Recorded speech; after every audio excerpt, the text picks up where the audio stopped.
esta rotación de obstetricia. Hoy vamos a hacer el primer seminario relacionado al riesgo materno perinatal.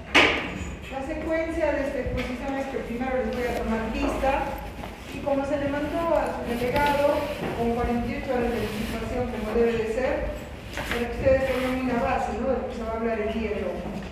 Entonces, en esta primera parte voy a tomar la asistencia y voy a tomarles la lección.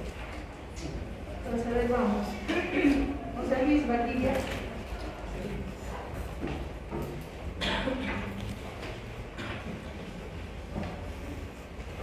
José Luis, ¿qué es enfoque de riesgo?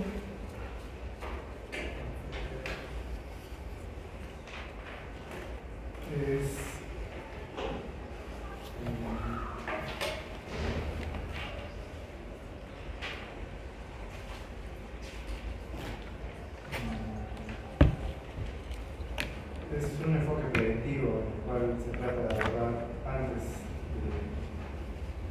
de las complicaciones, los factores que pueden producir esto. En la gestante. ¿Sí? Claro, si estamos hablando de obstetricia y vamos a ver en la gestante, ¿verdad? Sí.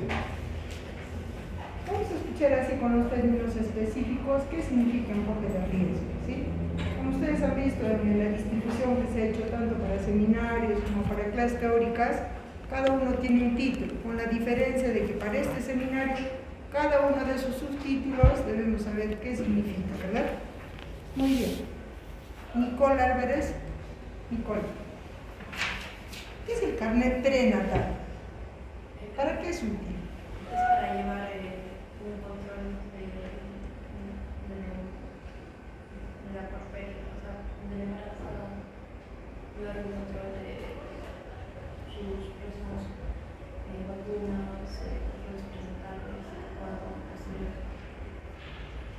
Hay una diferencia, ¿ya? O sea, el carnet prenatal es una cosa y el carnet perinatal es otra cosa. En el transcurso del desarrollo vamos a aclarar, ¿sí? Pedro Luis Núñez. Pedro Luis, ¿qué es medición de riesgo? Bueno, es el hecho de donde vamos a clasificar y evaluar a las gestantes, en ese sentido, donde vemos las tablas en las cuales vamos a identificar los riesgos de las mismas pacientes, ¿no? Donde vamos a clasificar los 4 tipos, ¿no? De bajo riesgo o grado 1, grado 2 o de mediano riesgo, grado 3 de alto riesgo o grado 4 de muy alto riesgo. Muy bien. Nicolás Daza. Nicolás, ¿qué es referencia? Es una acción de transferir servicios de salud de una paciente de un establecimiento a otro de mayor capacidad. En el caso de una gestante por algún factor de riesgo que necesite mayor atención o una posibilidad de complicación o de complicación. Muy bien. Nicolás. Lady Morocco. Lady. ¿Qué es la programación? Programación ya vendría a ser, bueno, a ver, vendría a ser que la gestante ya por todos los controles que ha pasado, pues se le hace el día de que el bebé va a nacer, ¿no? Entonces se le programaría en sí la fecha, se podría decir la fecha de parto, y esto vendría con tal vez algunos antecedentes, ¿no? O riesgos. A ver, de todas las patologías de obstetricia, el único que tiene fecha de programación, ¿alguien recuerda cuál es? No, sí, con una cesárea. Vamos a programar y saber una fecha exacta. Solo hay una patología en obstetricia donde sabemos que sí o sí ese día debe terminar. ¿Cuál es? ¿Alguien recuerda? Porque todas, miren, un desprendimiento prematuro va a ser cuando se complique. Es una preeclampsia cuando igual. BM va a depender. O sea, todos tienen una fecha. O sea, que diga, todos tienen un momento. La corionitis cuando se complique, pero yo no puedo saber si se va a complicar a las 24, a las 28, a las 30 semanas. El único que sí o sí debe acabar a las 37 semanas es el VIH. ¿Por qué? O sea, ustedes cuando hagan el serum no tienen que referir cuando tenga 36 semanas con 6 días. Porque no se olviden que hasta 36 semanas, 6 días es un embarazo pretérmino. Pero a partir de las 37 semanas es atérmino. Y lo que no queremos en una gestante con VIH es que se rompan las membranas, que no sabemos cuándo se podrían romper, a las 37, 38, 39. Y porque el líquido amniótico es un mecanismo de contagio del VIH. Será el mínimo, pero lo es, ¿no? Ese es el único donde yo puedo programar. En todo caso, a lo que te refieres y a lo que has leído, revisado, es el plan de parto. ¿Sí? Entonces, si tengo una paciente que tiene una pelvis estrecha, le voy a decir que se va a operar. O sea, sí o sí el embarazo va a acabar en una cesárea. Pero si es una señora con pelvis ginecoide, lo más probable es que sea un parto eutóxico, pero depende de las circunstancias, ¿ya? Muy bien. Vamos con Cintia. ¿Cintia? Sí. ¿Qué pusiste el carnet perinatal? Un documento que ayuda a llevar un control del recién nacido después del momento. Del recién nacido después del momento del parto. Cintia Pierina. Vamos con Judith Merma. Judith. ¿Por qué es útil o para qué sirve el carnet perinatal? Bueno, este es, por así decirlo, una historia clínica perinatal, pero sin implicar. Estornuda, nomás no te tienes que aguantar. Dice que había casos en que el pulmón se ha reventado. Cuando tengan que estornudar, estornuda, es algo fisiológico, ¿ya? Vendría a ser el carnet materno perinatal, pero de forma simplificada, y básicamente nos va a servir para ver sus controles de la gestante, las vacunaciones, por así decirlo, es como que el DNI de la gestante. Ese simplificado es lo que le pregunté a su compañera. Es el carnet prenatal, no el perinatal. A ver, Judith. Carlos Eduardo. Carlos Eduardo. Entonces, en ti está. ¿En qué consiste el carnet perinatal? El carnet incluye toda la información relacionada con el periodo perinatal.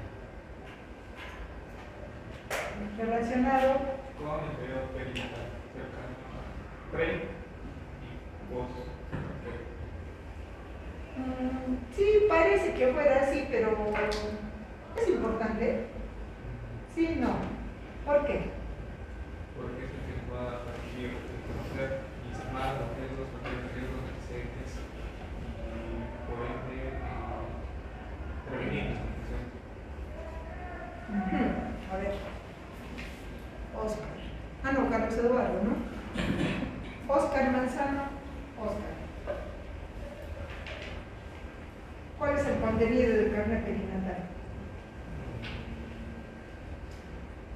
Bueno, hay una parte sobre la identificación de la madre, o sea, la afiliación,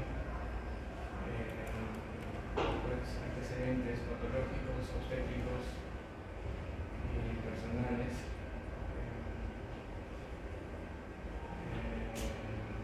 controles prenatales, datos del recién nacido, datos del puerperio, datos sobre parto o si fue un aborto,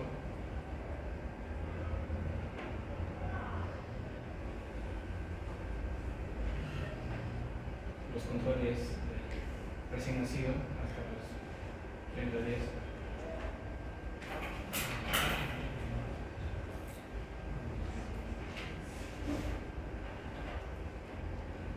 Hasta ahí, porque el que sigue va a decir lo demás. Oscar. Fernando. El resto, ¿qué más le faltó a tu compañero? Las curvas, las gráficas que las cuales nos calculan los periodos en los cuales estamos tomando respecto a la proteína.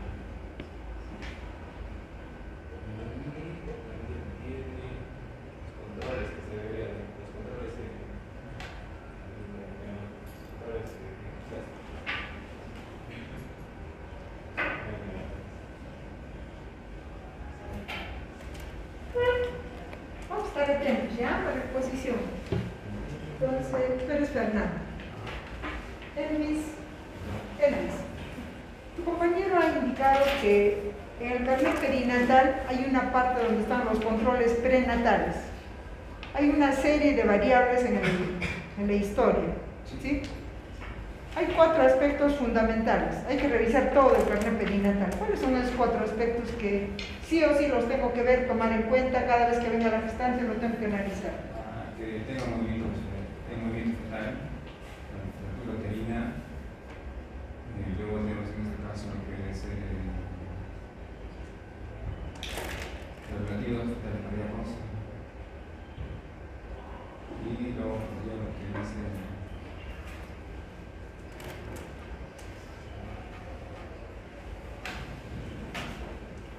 dentro que dice la enfermedad del loco.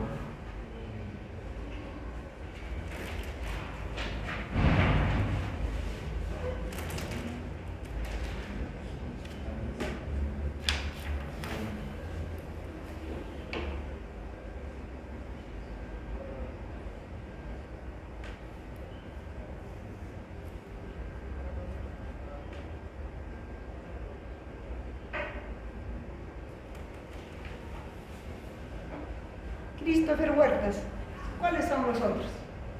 O sea, tiene variables, son como 15, pero los 4 importantes están resaltados. ¿Cuáles son? Compañera ha dicho 2, ¿cuáles son los otros 2? ¿Y por qué son importantes? En los controles prenatales, de acá hasta acá. Todos ustedes lo van a ver en el CERUM eso, ¿no? Para familiarizarse con eso. Y es su herramienta para ustedes. Para un seguimiento, para una intervención. ¿Te acuerdas? Ahí va primero. Christopher, ¿no? Christopher. Alcide está escondiendo. Entonces vamos con Chantal. Chantal. ¿Qué es contrarreferencia? Contrarreferencia es el procedimiento a partir del cual se devuelve la responsabilidad al establecimiento de origen a partir del cual originó la referencia, después de haber determinado la atención correspondiente o darle el examen diagnóstico. No depende mucho del motivo de referencia. En todo caso no es que le devolvemos la responsabilidad, sino Es que es el retorno. no, el retorno de la paciente después que vino referida, que puede ser para resolver un problema de fondo o un examen auxiliar, ¿no? Muy bien. Juliet, ¿cuáles son los otros aspectos del carnet perinatal que no han dicho tus compañeros? Y que son importantes en el contenido, ¿no? ¿Cuántas hojas tiene el carnet perinatal?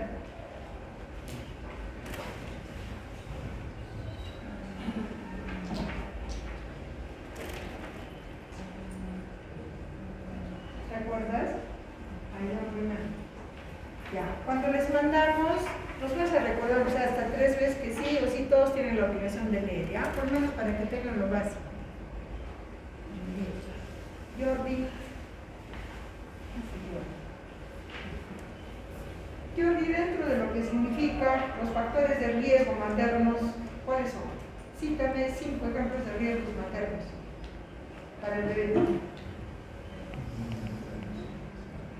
¿Por qué factor de riesgo?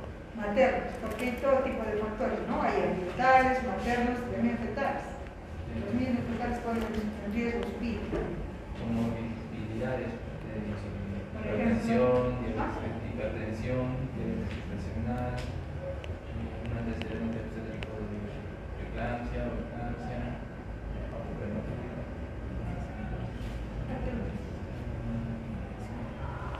una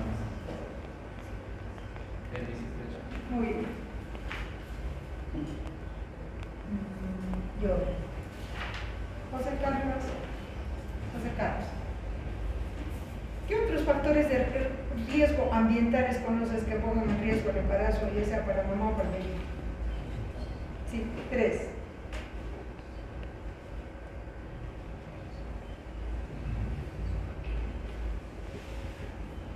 El abuso de drogas. ¿Por qué lo conoces? El abuso de drogas. En todo caso, hábitos no saludables, ¿no? ¿Ya? Salud. No te aguantes, ya te lo creo. Estornuda, ¿no?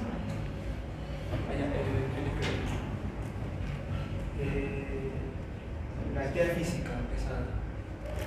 Ya, podría ser.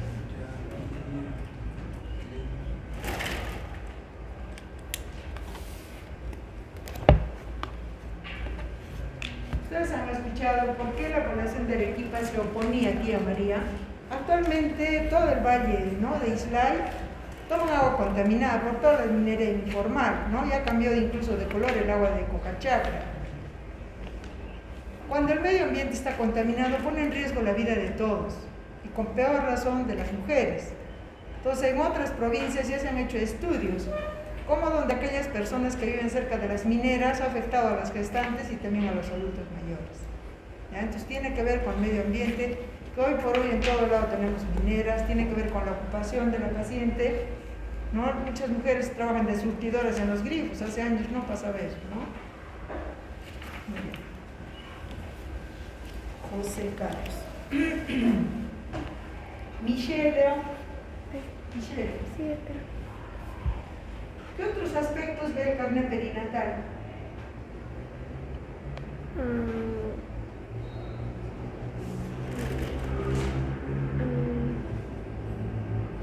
No recuerdo, doctor. La próxima vas a leer y ahora vas a estar atenta, ¿ya? Nada de estarse deteniendo, chicos. Alex, finalmente. Vamos a ver, ¿qué dijeron? ¿Por qué es importante el seminario del día de hoy? ¿O no es importante? Sí es importante porque nos va a enfatizar en todo lo que es inclusión, referencia, información, ¿no?, que va a estar en cuanto a los canales preguntar, se nos va a informar acerca de lo que es el sistema de referencia y contrarreferencias y revisar los factores de riesgo fetales o no. Muy bien, entonces adelante, así. Todos atentos, bien guardado la ciudad.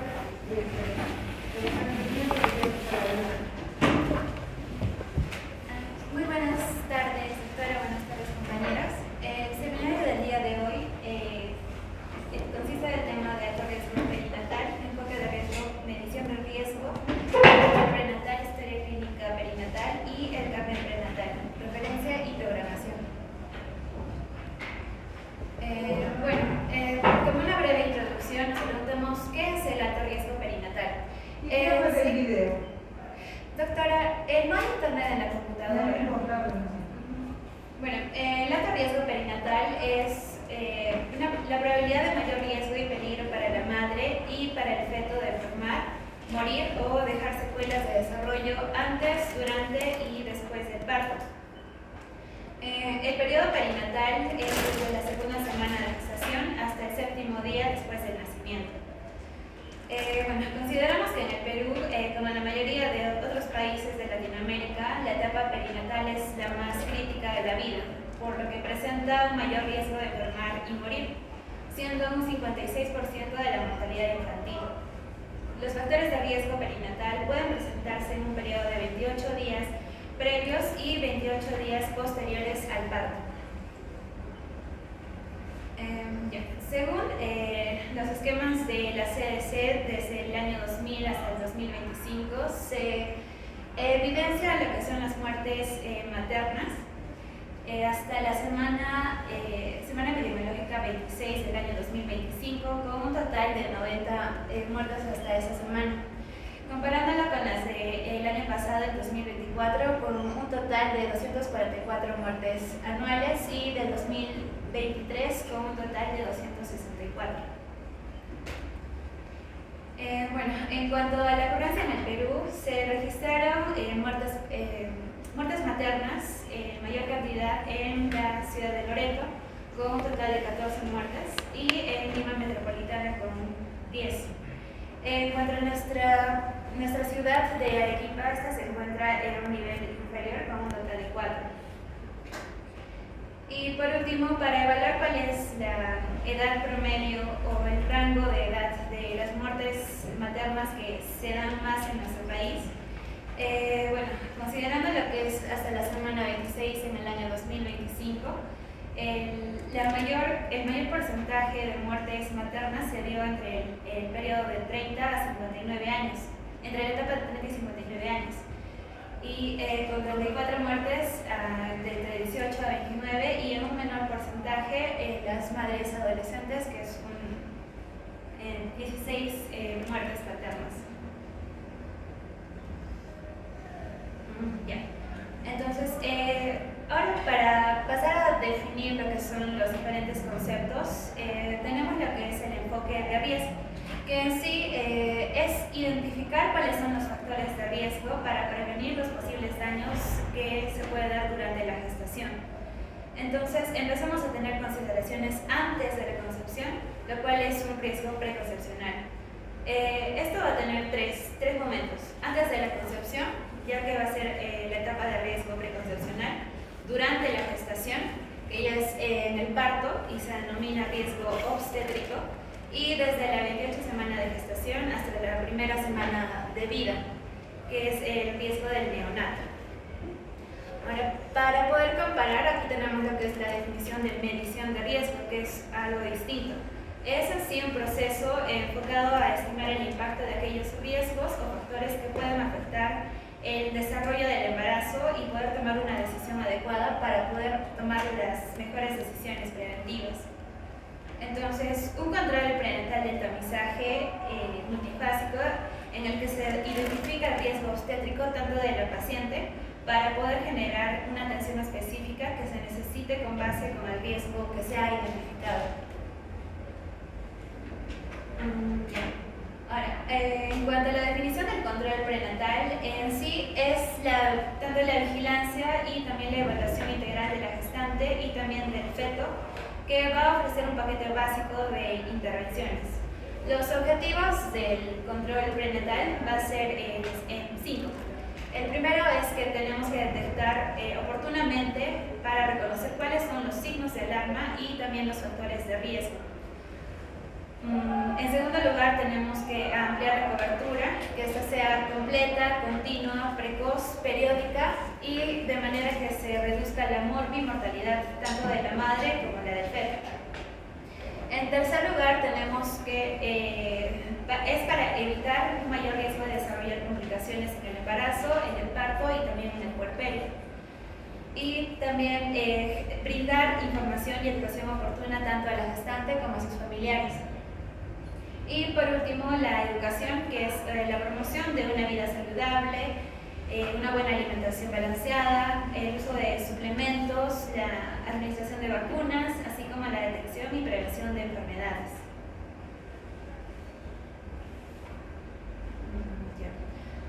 Ahora, en cuanto a la historia materno-fetal, este ya es un instrumento que nos ayuda a tomar decisiones relacionadas con el manejo clínico individual de la mujer gestante durante el control prenatal, en el parto y también en el puerperio, y del neonato también en el ingreso por aborto, y se incluye lo que es el periodo post-aborto hasta el alta de la gestante.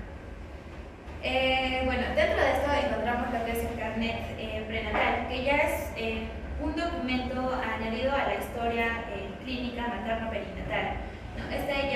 Este documento resume en sí toda la historia clínica y bueno, es obligatorio entregarlas a todas las madres que han sido atendidas por el servicio obstétrico en su primera consulta.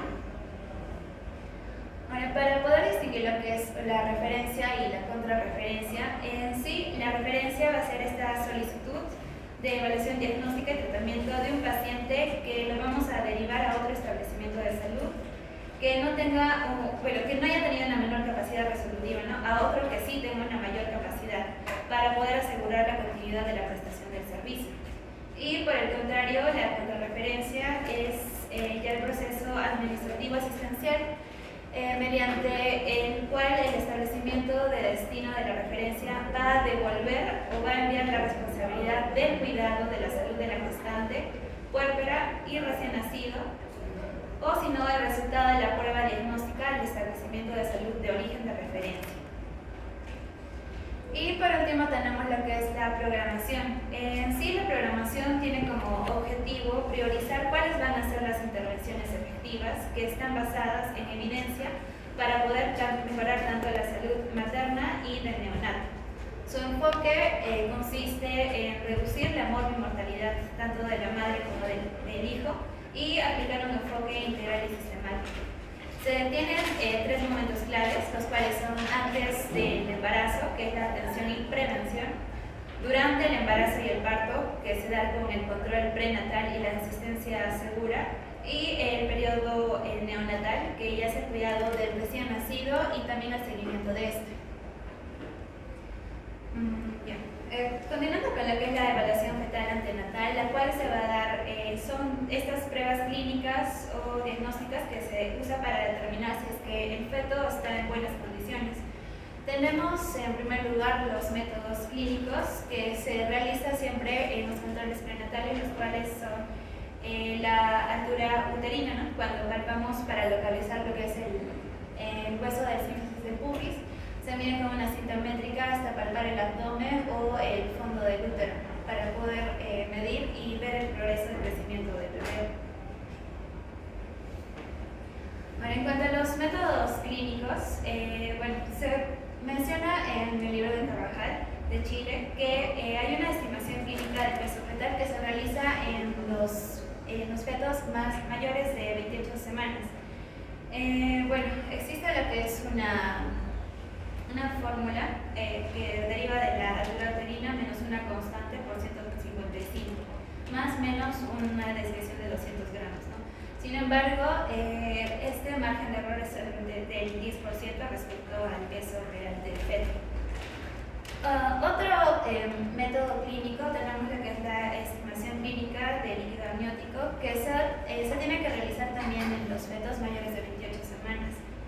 Y se hace también mediante el peloteo. En el caso de que el líquido amniótico esté elevado, consideramos que es un poligramios y también la altura uterina se vería aumentada. Entonces el bebé al momento de hacer el movimiento se generaría un peloteo. Y por el contrario, en el caso de oligohidramios, ya la altura uterina estaría disminuida y las partes del bebé completamente serían palpables. Y por último tenemos lo que es la monitorización materna de los movimientos fetales, que se realiza entre la semana 18, a partir de la semana 18 y 20. Sí, es algo que se tiene que preguntar siempre en los controles prenatales a todas las madres, ya que esta va a ser una percepción subjetiva de ellas. Se le pregunta si es que el bebé se está moviendo de forma normal y se va a aclarar si es que el movimiento que tiene ahora es el mismo que tenía hace días previos, ¿no? O si es que ha aumentado o si ha disminuido.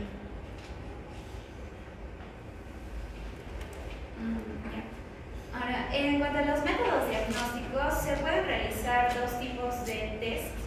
Estos sí no son necesariamente obligatorios, pero se pueden dar cuando se tienen las siguientes indicaciones, ¿no? Cuando hay alteración en los métodos clínicos, se trata de un embarazo de alto riesgo o hay una demostración patológica de la madre o del feto.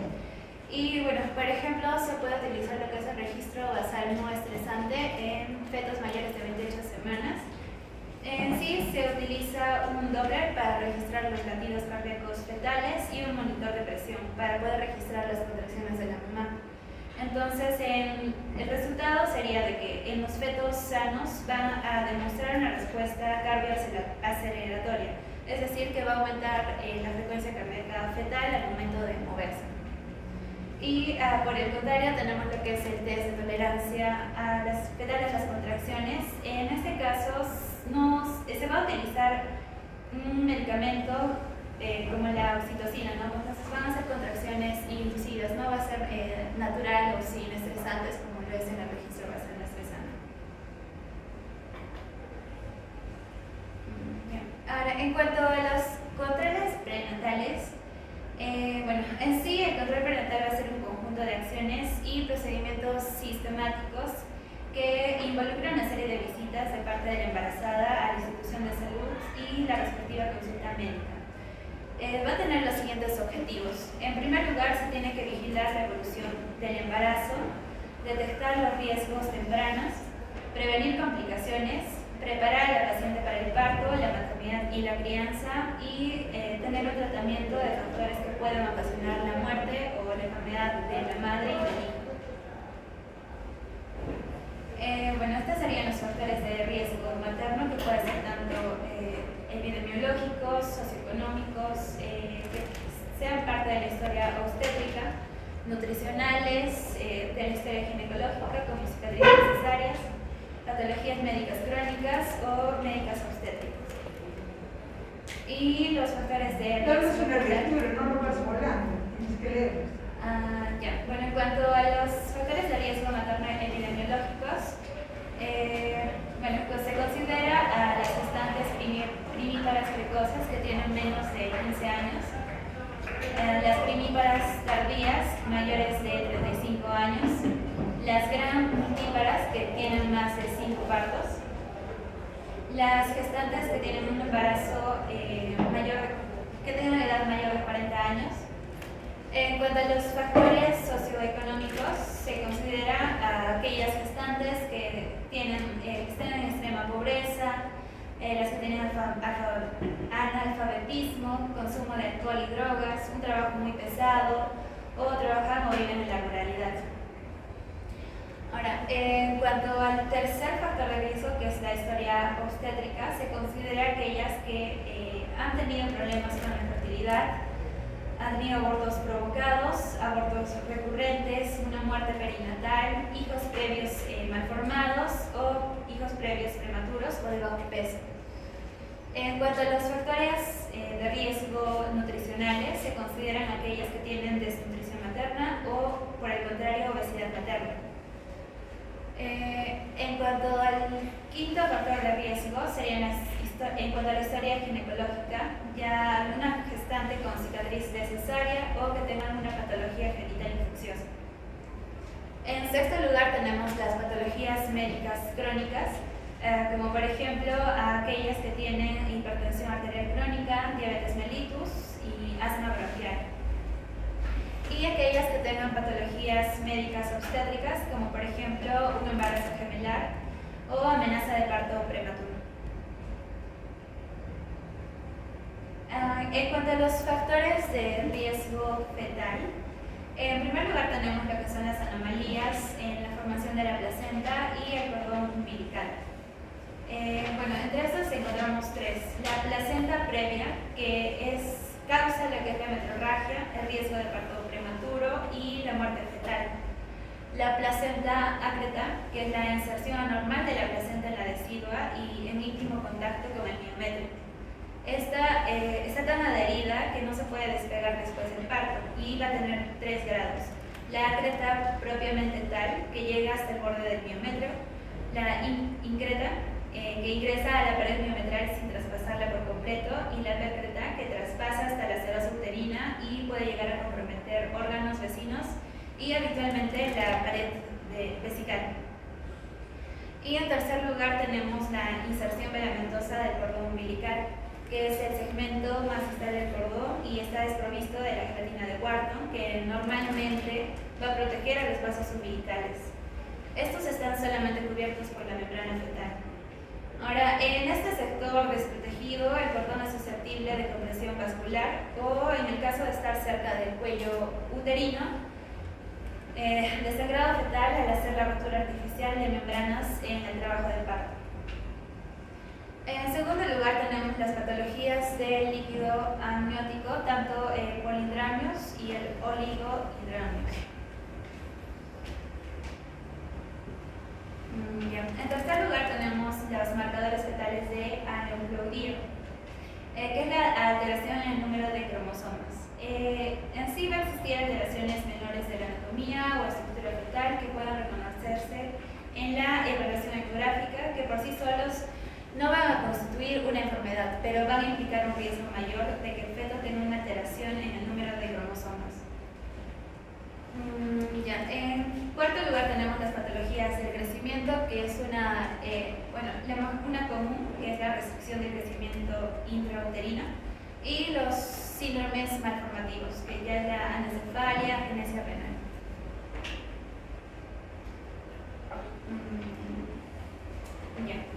Una vez evaluados los factores de riesgo, continuamos con la determinación de la edad gestacional, la cual se tiene que establecer, así rápidamente, tiene que ser correcta desde la primera o máximo la segunda consulta prenatal. Y se puede realizar tanto mediante la fecha de última regla o también mediante ecografía. Ahora, también se tiene que realizar lo que es el control de la condición fetal. Se hace mediante el examen clínico, el medir la altura uterina, estimar clínicamente el peso del feto, estimar clínicamente también el líquido amniótico, escuchar los latidos cardíacos fetales y monitorizar, preguntarle a la madre si percibe los movimientos fetales. Y por último, también un control de la medición materna, que ya es el examen físico de la madre, exámenes de rutina, la ecografía de rutina, indicaciones y también la periodicidad. Y por último, la educación de la madre en sí se tiene que enseñarle a ella, tanto como a sus familiares, de aquellos síntomas o signos de alarma que deben motivar su consulta en urgencia, como por ejemplo la disminución de los movimientos habituales del feto, también la presencia de contracciones uterinas, un sangrado genital anormal, pérdida de líquido por los genitales, dolor de cabeza intenso que no cede con paracetamol, edemas en los tobillos intensos o en la cara o en las manos, visión borrosa, tinnitus, dolor epigástrico, ardor o dolor miccional, fiebre y flujo vaginal que produce prurito o mal olor.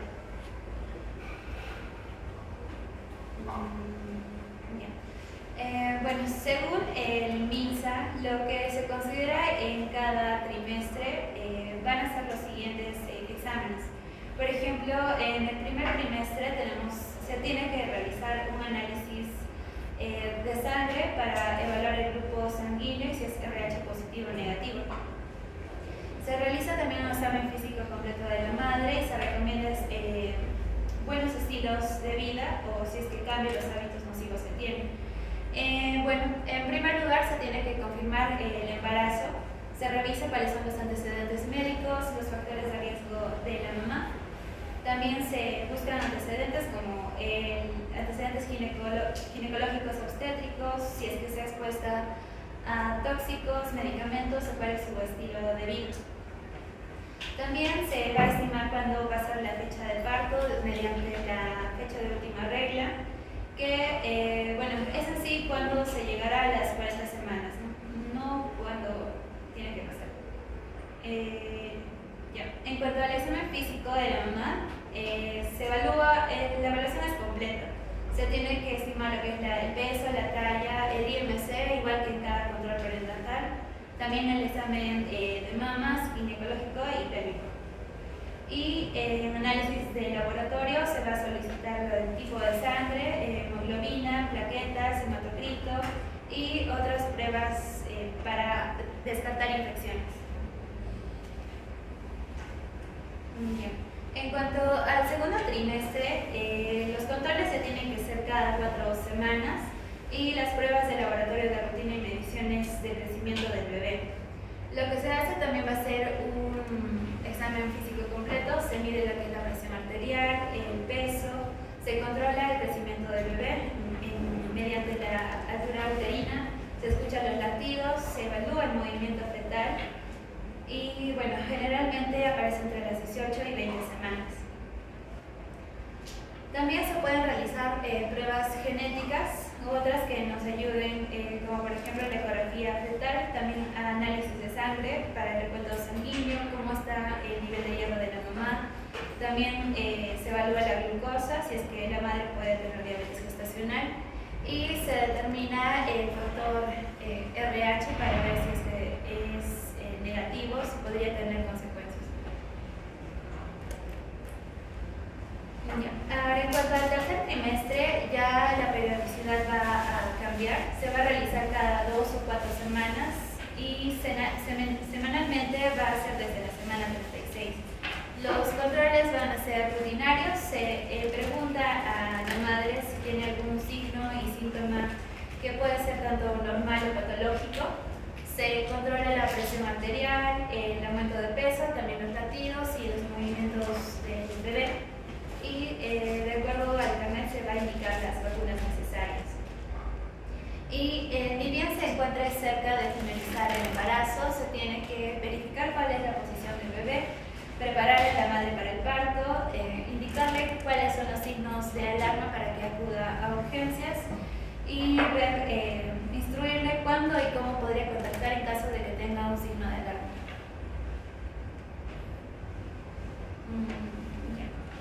Ahora, continuando con la historia clínica materna perinatal, bueno, así es considerado como un documento médico-legal por excelencia que nos va a ayudar a registrar de forma sistemática los datos y hallazgos relevantes de la paciente.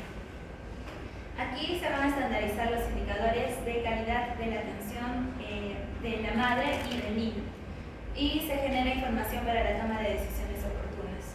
En sí comprende de 4 páginas y bueno, la última ha sido del 2000, oficializada por la resolución ministerial del MINSA.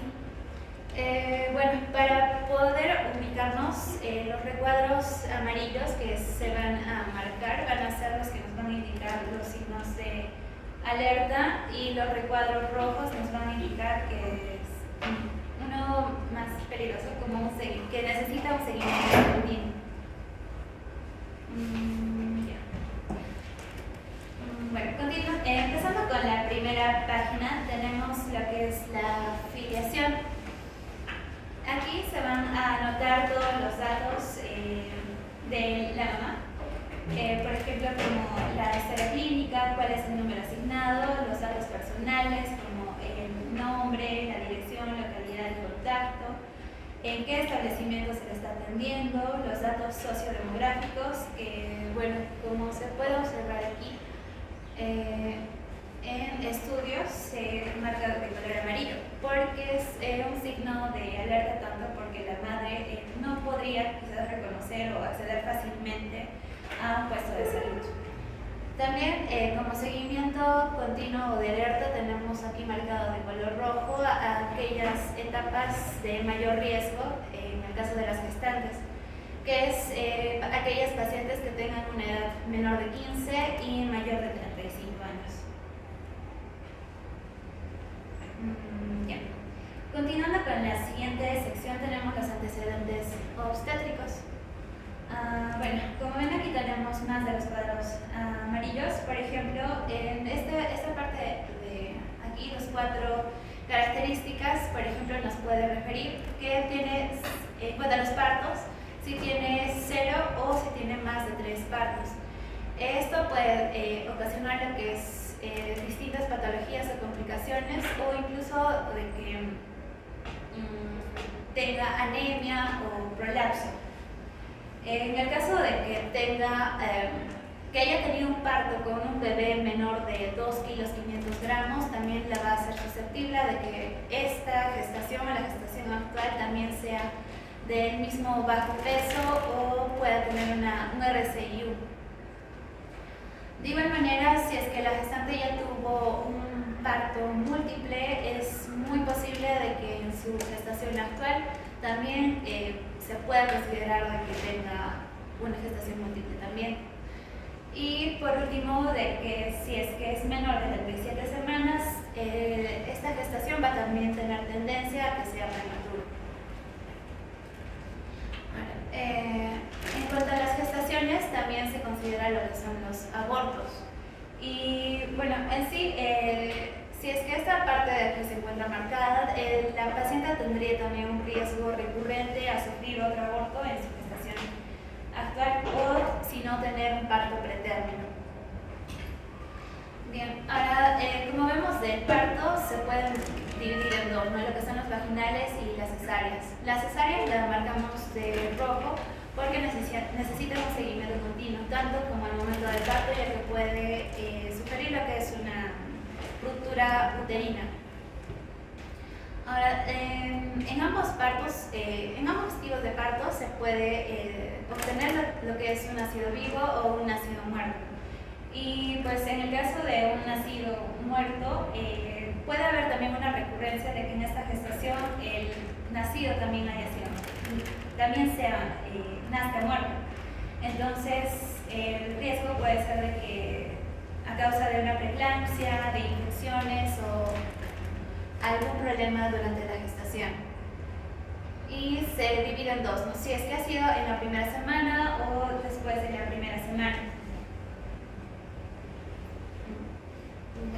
Ahora, en cuanto a las gestaciones anteriores, también se tiene que considerar cómo ha sido la terminación. Si es que ha nacido por parto vaginal, ha sido por cesárea, por aborto, si es que ha sido un embarazo ectópico o un aborto molar.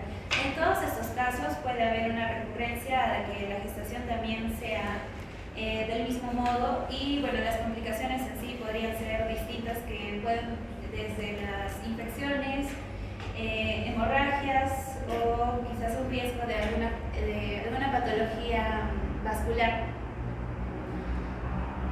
Ya. Ahora, si es que también tuvo un aborto, se tiene que priorizar o determinar cómo ha sido este tipo de aborto. Si es que fue incompleto, completo o frustro, retenido, o si es que tuvo consecuencias sépticas, ¿no?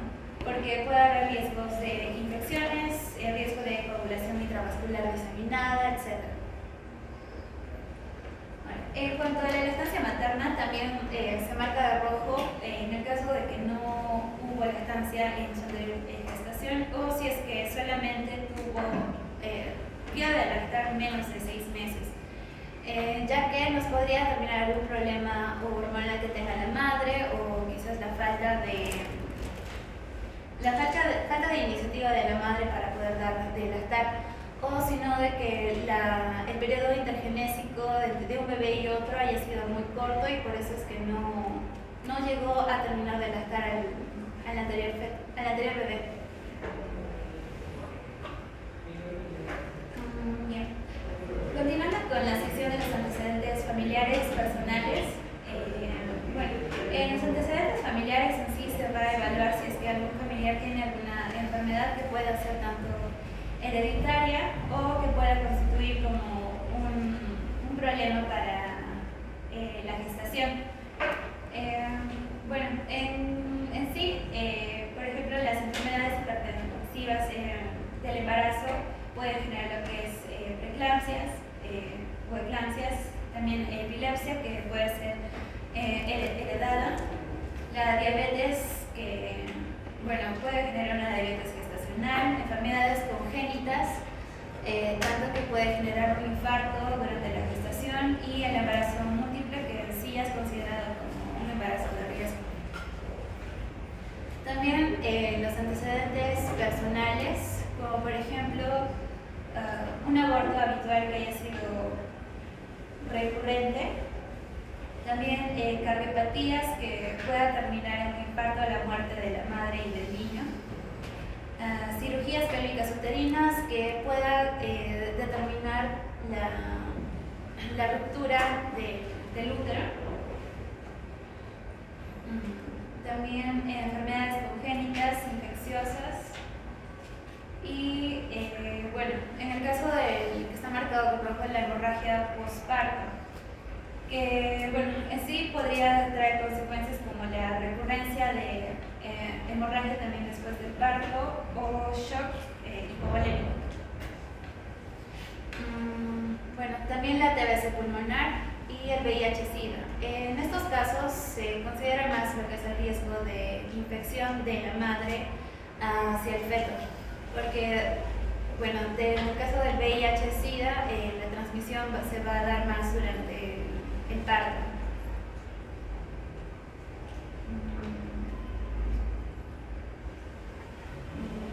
Continuando con la sección del embarazo actual, se va a determinar lo que es el peso y la talla para tener el IMC y evaluar el crecimiento del bebé.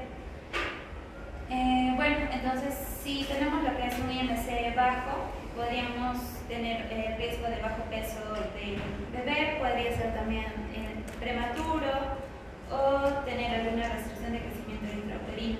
Y por el contrario, si es que el IMC es alto, ya podría tener complicaciones durante el momento del parto, tendríamos que realizar una cesárea y también la madre podría cursar con diabetes gestacional. También se tiene que considerar si es que la madre ha recibido la vacuna antitetánica.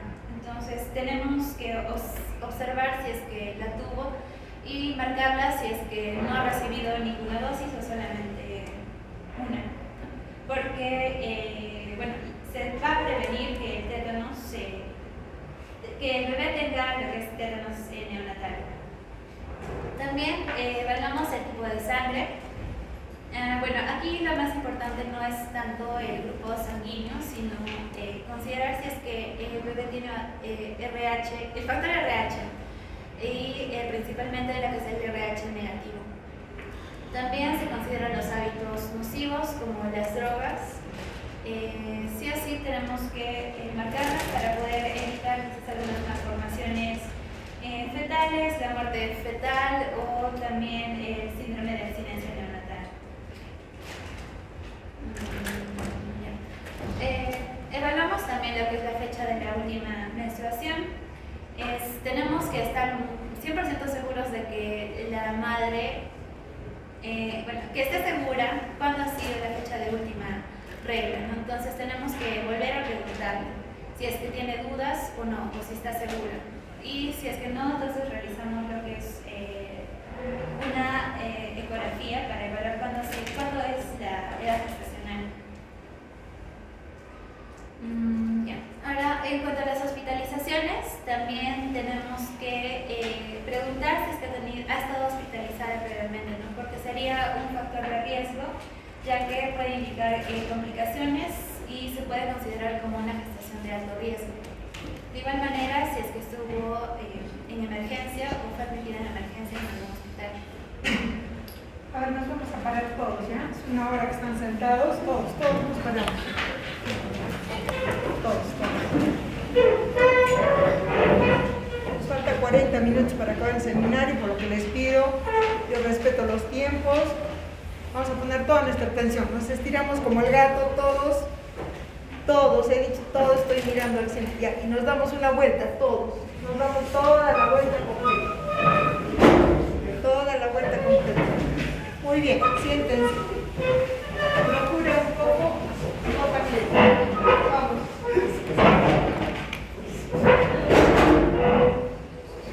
Adelante. Continuando con el examen físico, con el plan de partos debemos de ver si se va a aplicar o no. También la violencia de género, se pregunta si es que sufre de violencia o no, ya que sería un factor de riesgo, porque puede tener riesgos de aborto espontáneo, también prematuridad, depresión, ansiedad u otros temas psicológicos. Se realiza todo el examen físico, tiene que ser completo. Y bueno, en sí los exámenes de laboratorio, que son los más importantes, como la hemoglobina para poder descartar anemia, la glicemia para poder descartar la diabetes gestacional y diversos tamizajes de infecciones como el VIH, la hepatitis B, la gota gruesa para la malaria, para el TORCH. También se hace un urocultivo para las infecciones del tracto urinario y también se realiza el Papa Nicolau para prevenir lo que es el cáncer de cuello uterino. Y ya, continuando con la segunda página, aquí se va a presentar lo que es el carnet prenatal. Y bueno, en sí va a haber diversos espacios, son varios módulos, los cuales se tienen que registrar de cada control prenatal y tiene un máximo de 9. También se va a considerar lo que son las curvas de crecimiento tanto del peso materno y también de la altura uterina.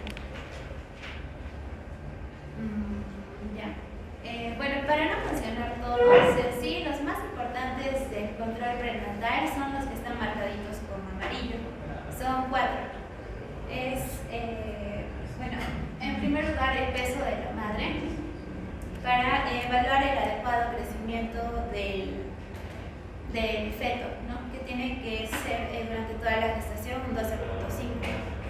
También la presión arterial para poder prevenir oportunamente la hipertensión arterial durante el embarazo. También la altura uterina, que de igual manera evaluamos el crecimiento del feto.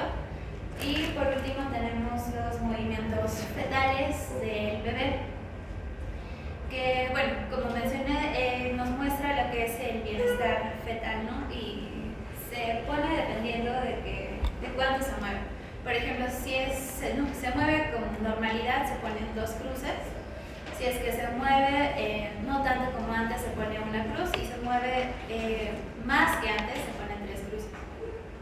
Y bueno, todo eso lo va a referir la madre. Bueno, estas son las curvas de crecimiento materno. Y bueno, se considera lo que es el peso, que depende de las semanas, y también la altura uterina, ¿no? Entonces, estas nos van a permitir una intervención oportuna en caso de que haya desviaciones, tanto sean por debajo del percentil 10 o por encima del percentil 9. No, 90.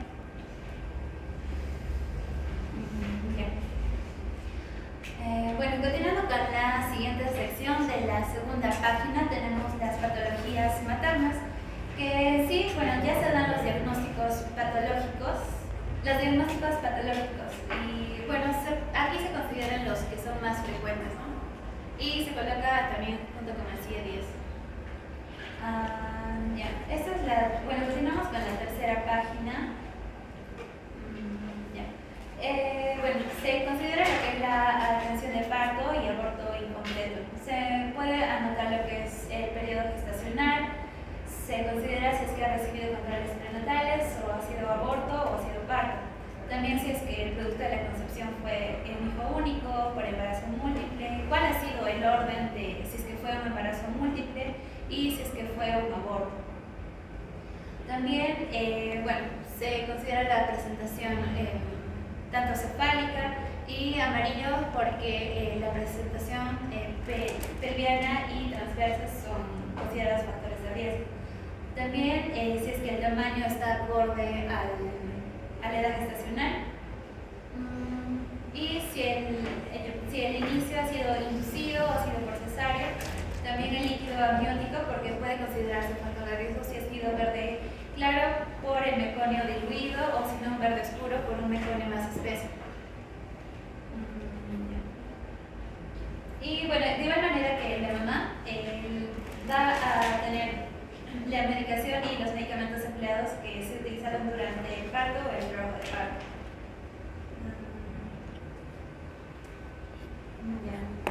Bueno, continuando con la sección de terminación del parto, bueno, se va a colocar si es que se ha requerido lo que son los forceps, si ha sido por cesárea o si se ha utilizado la aspiradora, ¿no? Ya que cualquiera de estos casos podría tener un riesgo de complicación en la bebé, ¿no? Como cefalomatomas o lesiones durante el parto. También la duración, si es que ha sido prolongado o precipitado, si ha sido demasiado rápido o se demoró. También la muerte intrauterina, si es que fue durante el embarazo o durante el parto, para ver cuáles son las complicaciones de cada uno, y si es que fue el momento desconocido ya... bueno, ya también si es que se realizó alguna ayuda al momento del parto, si se realizó la episiotomía para evitar los riesgos de infecciones, de sangrado, cuál ha sido el grado de los desgarros, considerándose el 3 y el 4 como el más grave, y el alumbramiento también si es que se requirió utilizar manualmente extraer la placenta o no, y si es que esta salió incompleta o completa. Incompleta porque puede ser un factor de una complicación de infecciones.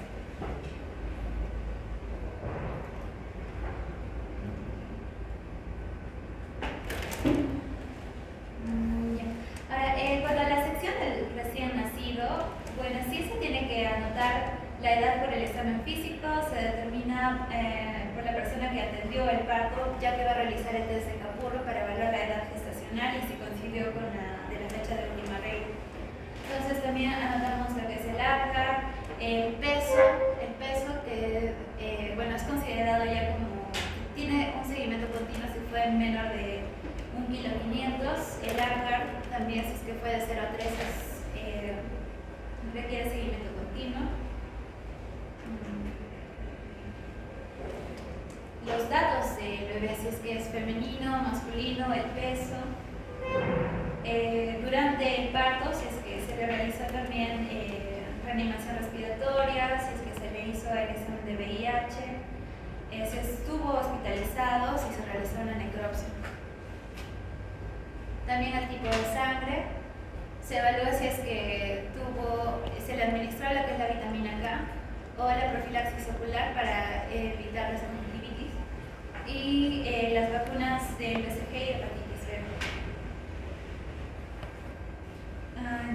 Bueno, evaluamos también igual que la mamá si es que el recién nacido tiene tiene una patología y bueno, se muestra lo que son las patologías más comunes con su CIE-10. También está la sección del puerperio, en el cual se registran cuáles son las horas o días posteriores al parto o al aborto, la temperatura, la frecuencia del pulso de latidos por minuto, la presión arterial, la evolución de la involución uterina, el estado de la herida quirúrgica, abdominal o perineal. Y por último, la cuarta página, ya tenemos lo que son los egresos y los reingresos. Si es que tanto el recién nacido o la madre ha egresado o ha vuelto, ¿no? Y cuáles son las indicaciones al alta y la hipocrisis.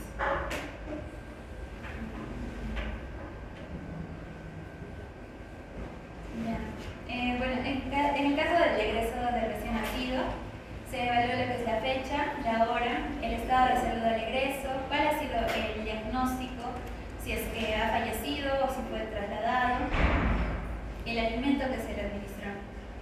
También en el caso de que reingrese, cuándo ha sido la fecha y hora, el diagnóstico del motivo del reingreso, cuál es el estado de salud al momento de egresar y si fallece, cuál es la causa.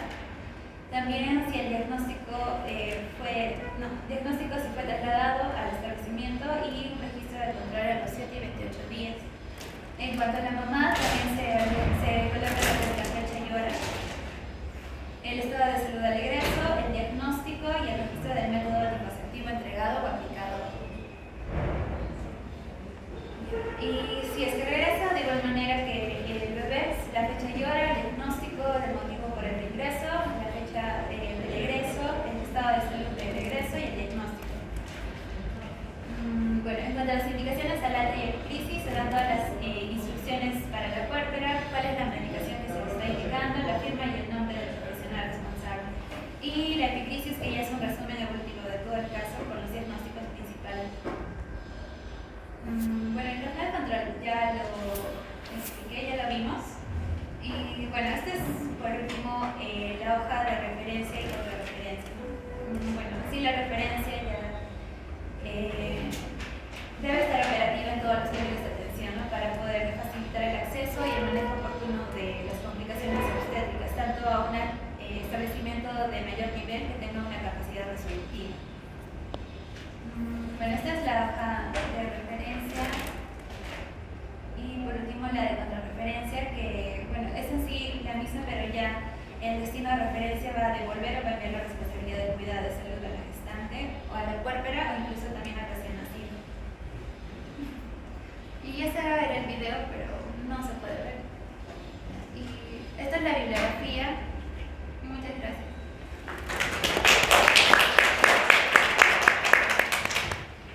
Muy bien, entonces vamos a pasar a la última parte, que son las preguntas. Y vamos a empezar por esta fila. A ver, ¿quiénes le van a preguntar a su compañera? Lo que no han entendido, lo que quieren ampliar.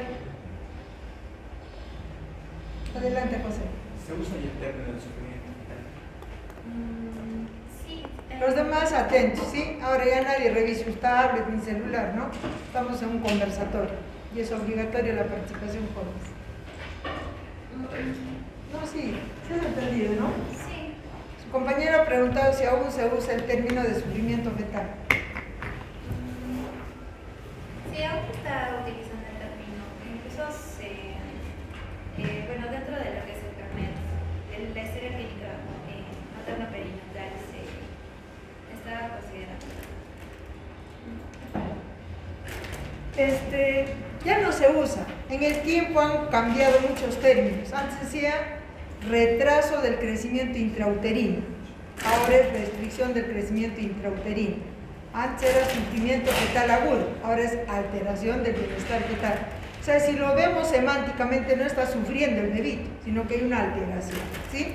Entonces, muchas cosas han cambiado. Antes decíamos las patologías de la primera mitad son de 20 semanas hacia abajo, pensando que solo eran 40 semanas.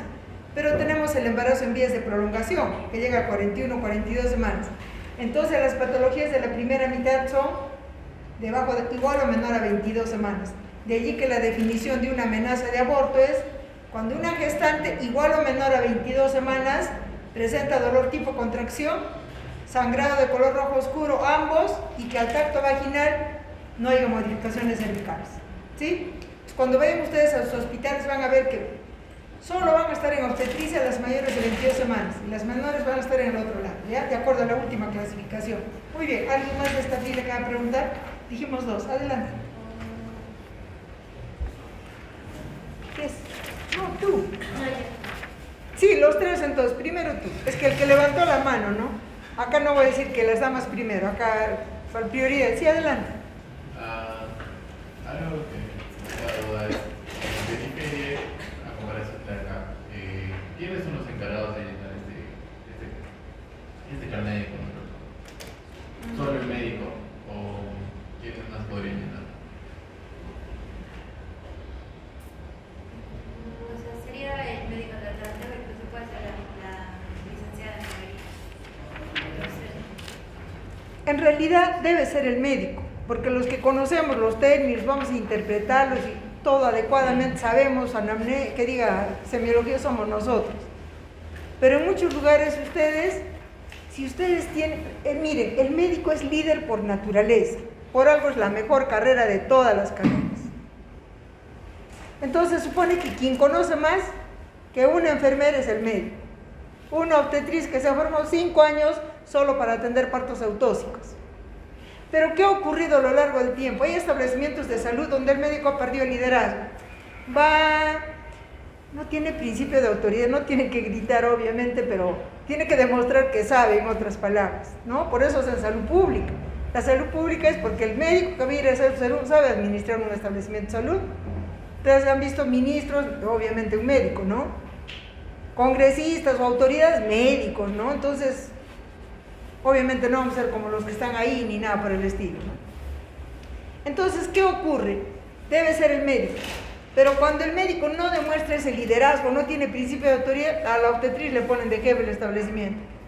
O tierra trágame, que mi jefe sea la obstetriz, entonces algo pasó, ¿no? O que la licenciada, con todo respeto, o sea, ¿cómo es posible que yo que me he formado más años, que teóricamente y prácticamente sé más, alguien de menor rango me va a estar ordenando, diciendo qué debo o qué no debo de hacer, ¿ya?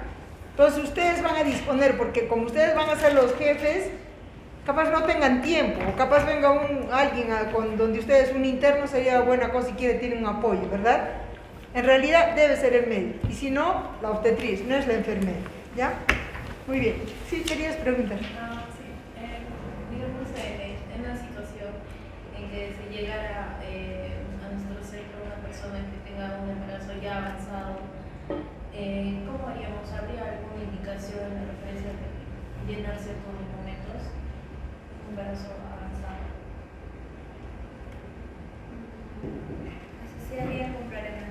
Una indicación, en el llenado de documentos, o si tendríamos que hacer algo más cuando ya es un embarazo avanzado que recibe su primer control. Se podría utilizar las. No sé si te refieres a las hojas de referencia. ¿Se indicaría una referencia o algo aparte o cómo llenaríamos el control de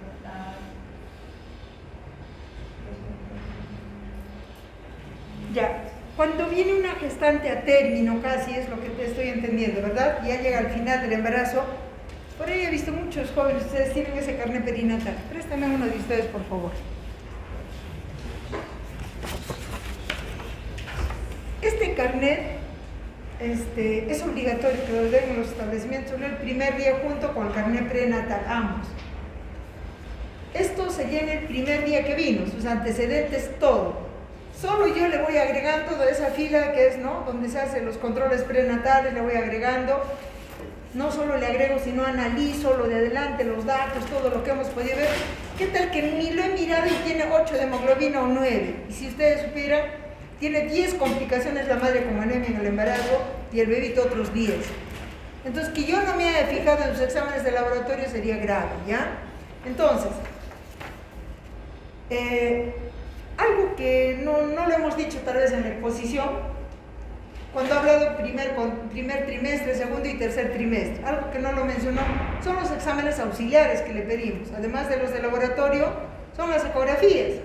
En el primer trimestre nos permite descartar patologías de la primera mitad del embarazo, una mola, un embarazo ectópico, un embarazo anembrionado o frustro, etc., ¿no es cierto?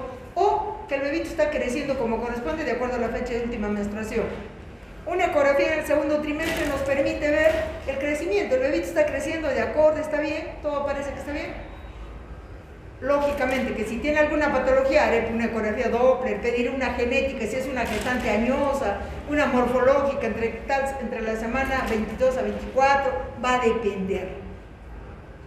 Y en el tercer trimestre quiero ver el tamaño del bebito, si tiene líquido suficiente, o tiene doble circular de cordón, la placenta está posterior, anterior o está en el segmento inferior. Entonces, cuando llega mi gestante a término, tengo que hacer una evaluación integral. Es decir, le preguntaré todos sus antecedentes, etcétera, que tiene, revisaré su carnet perinatal, que ya capaz, ya no hay ni espacio para llenar, porque acá hay 9, como dijo su compañera. Porque de acuerdo a la Organización Mundial de la Salud dice 6 controles como mínimo en todo el embarazo, pero nuestro sistema del MINSA es, ojalá que la captemos, ojalá que la capten cuando hagan su serum en el primer trimestre del embarazo, es lo ideal. Pero si no, donde la capten, hasta sus 7 meses es mensual el control. De 7 a 8 meses es cada 15 días y a las 36 semanas es semanal, así debe ser el control. Pero si tiene una comorbilidad, ya no es lo mismo. Ya no lo van a controlar ustedes, nos lo van a referir y nosotros nos hacemos cargo de esa paciente. Entonces, ¿qué tienen que hacer ese día? Revisar esto, conversar con la paciente. Harán la medición de la altura uterina, cosas que aspectos muy detalladamente lo ha explicado su compañera, la altura uterina, le harán las maniobras de Leopold. ¿Qué tal que haciendo las maniobras se encuentran que está transverso? ¿Qué tienen que hacer? Simplemente hacernos una referencia, paciente de 39 semanas o 38 en situación transversa. Señora, ¿ha traído su ecografía? Le tienen que pedir, lógicamente, sus exámenes de laboratorio, las que están, se lo lleven ellas. Miraré, a ver, tiempo de protrombina, cómo está su hemoglobina, sus plaquetas, revisaré. Y lo que dijo, los 4 aspectos importantes que les pregunté a 2 o 3 de sus compañeros, cómo está la presión, la altura uterina, el peso de la madre y si se mueve o no el bebito. Por cualquiera de ellos puede estar mal. Entonces, si le he evaluado como corresponde y luego ya, como se supone, van a hacer el internado, cuando hagan el internado, cuantos más tactos hagan, mejor, para que sepan al revés y al derecho y digan, es -3, tiene 40% de borramiento, dilatación 2 o 3, qué sé yo. Porque caso contrario, ayer que pasé con mis alumnos la visita, encuentro una paciente, me la presenta y dice, altura de presentación -3, 40% de borramiento, dehiscente a un dedo. Delante de sus compañeros he hecho el tacto vaginal y nunca encontré ni la cabeza. ¿De dónde iba a estar -3? Y cuando está -3 está encajada, de acuerdo a los planos del I. Entonces, mejor hagamos, ¿no?, bien las cosas, o sea, la práctica es la que hace, así como el inglés, el que no practica se olvida y el que maneja, igual, se olvida de manejar, ¿no es cierto? Igual tenemos que estar pendientes con esas cosas. Entonces, revisamos como corolario su tarjeta para identificar algún riesgo, le evaluamos a la paciente en anamnesia, en examen físico, sus exámenes auxiliares, laboratorio, ecografía, lo que tenga. Si todo está ok, después de examinar es pelvis ginecoide. En los 1 o 3 donde ustedes van a hacer serum, van a atender parto normal. Entonces, si tiene todas las condiciones, pelvis ginecoide, altura uterina, qué sé yo, por eso les digo una constante, ¿no? Para calcular el ponderado. Pero también en la última ecografía está la biometría, entonces, ahí estará más o menos. Pero si no tenemos ecografía, por la altura uterina puedo decir este bebé es grande o no, y por la tercera maniobra puedo decir si está flotando, falta como una semana para que encaje, ¿no? Pero si está encajada, ya capaz falta 3, 4 días para el parto. Eso nos va enseñando la práctica, ¿sí? O sea, una evaluación integral y dependiendo de ello le digo que se quede y le vamos a atender el parto junto con la obstetriz, porque para eso está, para que atienda el parto, yo le supervise o le apoye, ¿sí? Pero si detecto algún riesgo, algún problema, fue cesárea anterior, que se tiene luxación congénita de cadera, cualquier patología, para esa evaluación que le vas a hacer, lo refieres, ¿sí? Paciente de tantas semanas de embarazo, tal patología, se refiere. Pero ¿qué pasa ahora? No sé si son los colegas ERU. Definir si este embarazo podrá terminar por vía vaginal. ¿Cómo es eso? O sea, nos van a mandar desde que se chiva y para que le hagamos un tacto vaginal y para decir si es pelvis ginecoide, que no se pasa. Descartar situación transversa, cuando tan clarito es como una maniobra de Leopold, decir si es longitudinal, oblicuo, pelviano, ¿no? Basta que hacen la tercera maniobra, está vacío cuando es pelviana. Si es transversa, igual está vacío y la altura uterina es menor y se nota así, ¿no? El médico por naturaleza tiene que ser observado. Bueno, no es mi seminario, es de Alcira. A ver, en esta fila. Doctora, me han pedido que tengamos una media cortina. ¿Una y media? Sí. Ya, nos faltan 10 minutos, no te preocupes. Avante. Lo único que no lo vi los objetivos. ¿Se evalúa el tamizaje neonatal? Gracias. Sí, sí se evalúa. No, bueno, se evalúa lo que se practica con la vitamina K y también bueno, solamente eso, la vitamina K, si es que ha recibido las vacunas de BCG y hepatitis B. Hay toda una media página del recién nacido, están todos los datos. Entonces, lógicamente eso no lo va a anotar la obstetriz. Olvidaba, ¿no? Cuando decían quién lo anota. Es los que han atendido al recién nacido. Entonces es la enfermera la que va a poner todos los otros datos, porque no así la obstetriz. ¿Qué podría poner la obstetriz, no es cierto? Entonces, en otras palabras, aclarando, gracias por la pregunta, hay secciones que no siempre tiene que serlo el médico, tampoco el médico lo ha atendido. Digamos, si yo estoy atendiendo el parto, los de neonato se lo van a llevar al bebé. Yo me hago cargo de la gestante, del puerperio, etc. ¿Sí? ¿Sí? ¿Alguien más quería? Creo. Sí, adelante. Doctora, desde que, bueno, desde qué edad gestacional se debe tomar la altura uterina, desde qué edad gestacional la altura uterina tiene relación con la edad gestacional. Es a partir de la 20, de la semana 20. Sí, en la semana 20 está la altura de la cicatriz umbilical, ¿no es cierto? Y además, a los 4 meses, que son 16 semanas, 4 por 4, 16, debe ser 16 la altura uterina. A los 5 meses, 4 por 5, 20, debe ser 20 centímetros, ¿no? A partir de ahí, ya va a haber variaciones dependiendo si tiene alguna patología. ¿Querías preguntar, creo, Elvis, o no? ¿Es esta referencia en la sección de datos basales del embarazo actual respecto a la vacuna antitetránica? Sin embargo, con respecto al esquema, también deberíamos hacer porque es sobre la antitetránica. Tenemos la BPA. ¿Podría repetirlo? No tenía que escuchar. En la sección de datos basales del embarazo actual hay una parte que habla acerca de la vacuna antitetránica. Sin embargo, para el esquema normalmente lo que tocamos es a la hepatitis B, la DT, la B, y también la influenza, pero solo se hace la influenza antitetránica.